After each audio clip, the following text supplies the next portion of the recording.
We have just come to the end of the first day of the live evidence of Peter Francis, the undercover police officer who was deployed into anti-racist groups between 1993 and 97. He's the only former SDS officer who has gone whistleblower. He did so in 2010. We have been, over the last hour or so since the last break, we have really gone into the granular detail of many aspects of his deployment. There has been a lot of questions about the list, which was made by family liaison officers in the Lawrence family home, which they have admitted to writing down who visited the home, what organization they were from, details about them. This list was then passed through. I mean, we were taken through the bureaucratic path of this list, getting to the SDS. The modification of the list with names being taken off it as they were being identified by other officers, and really how this then ended up with it being in Peter Francis's hands and him being told to identify the remaining names on the list, a feat he never finished. I'm joined by Zoe Young from the Campaign Opposing Police Surveillance. What did you make of this highly detailed and bureaucratic examination of the transfer of the information on these lists, or this list? Oh, it's just so shocking that that was the priority of the whole undercover policing, but the Met Police in general. You know, there's been a racist murder on the streets of Southeast London, and they're not going to look for the murderers. They are monitoring who's going in and out of the house of the grieving family. They are trying to find someone who can find all those names, and then they're going to focus on finding something out about the family. But they couldn't find anything about the family because they happen to be a clean living, you know, professional middle-class family.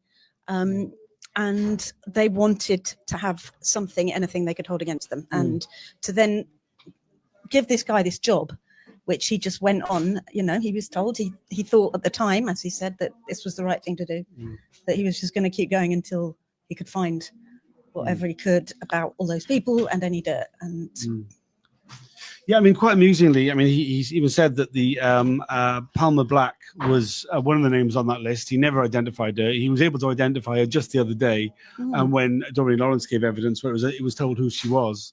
Was somebody involved with the Anti-Racist Alliance. I mean, he talks a lot about how that there was a real dearth of intelligence on the Lawrence family campaign, and that there was a real panic within the SDS that they didn't have coverage of what was going on. Yeah, but why was that what they're panicking about? I mean, he spoke about how that there was this sense that there was almost like a dam, like the pressure was building behind a dam about this racist murder after racist murder, and just unease on the street in black and brown communities, in anti-racist communities, anti-fascist, just generally everyone was fed up with this.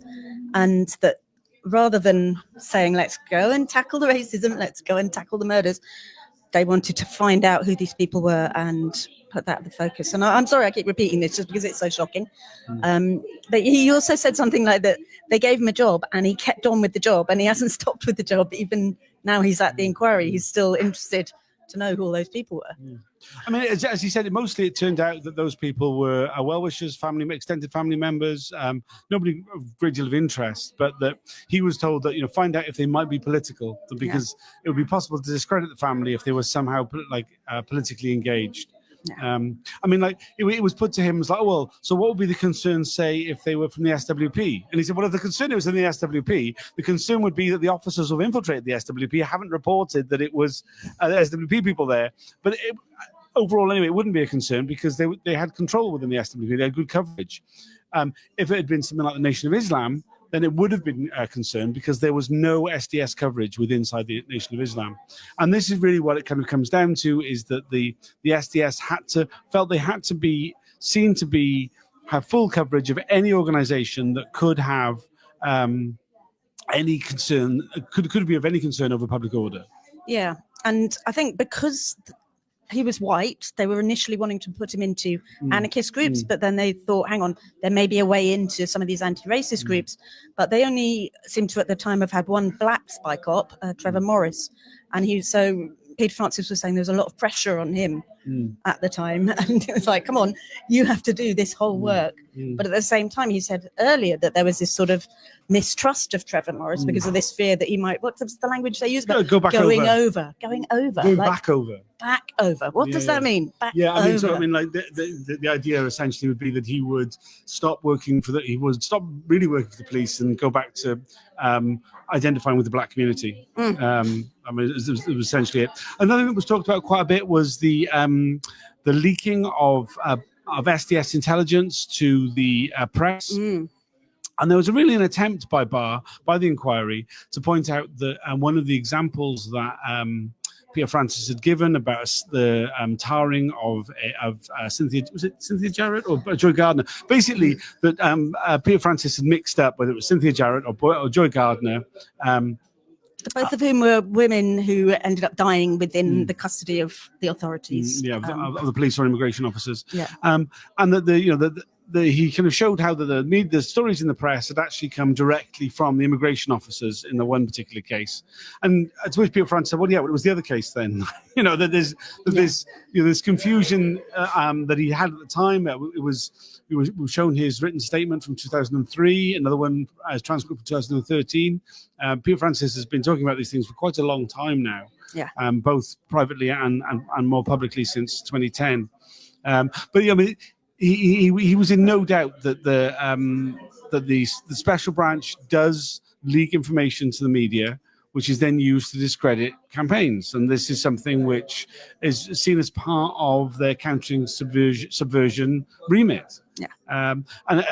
It was a bit strange to me how much time at the inquiry has been spent looking at trying to discredit that, for one, which is something which is well known, and two, just to go through the layers of bureaucracy about the communication of the information on the visitors to the Lawrence family home, during by the family liaison officers. Yeah. I mean, they could really have just been watching the home if they were that bothered about this sort of thing. But clearly the priority was just to deflect attention from the police to gather this data about anything that could be used as a smear. I mean, like one of these women, I think it was Joy Gardner. I think she was the one who was wrapped with how many meters? 10 meters of tape. 13. And so somebody somehow found an ex-boyfriend of hers who said that they'd got in fights. So then suddenly that was all over the press that she'd been violent. Therefore, somehow this justified the behavior of the police, but also the existence of the SDS, that they would be the ones going around trying to find I mean, I lost it slightly at that point because it's just so distressing. It's so hard to keep paying attention when it's so mad what they're talking about. I mean, it is incredibly distressing. I think Peter Francis has come across very credible as a witness. It is very strange following his evidence at the inquiry. We are sharing a room with the RLRs. We don't have our own space to do these videos at the inquiry, so apologies if we might wrap up a bit quicker today. Is there anything else you'd like to add? No, just follow this. It's just so seminal. It's really exciting. Keep an eye. We'll be back again following the second day of Peter Francis' evidence, starting at 10 a.m. tomorrow morning. He's here all week. Please join if you can. He's here all week. Cheers.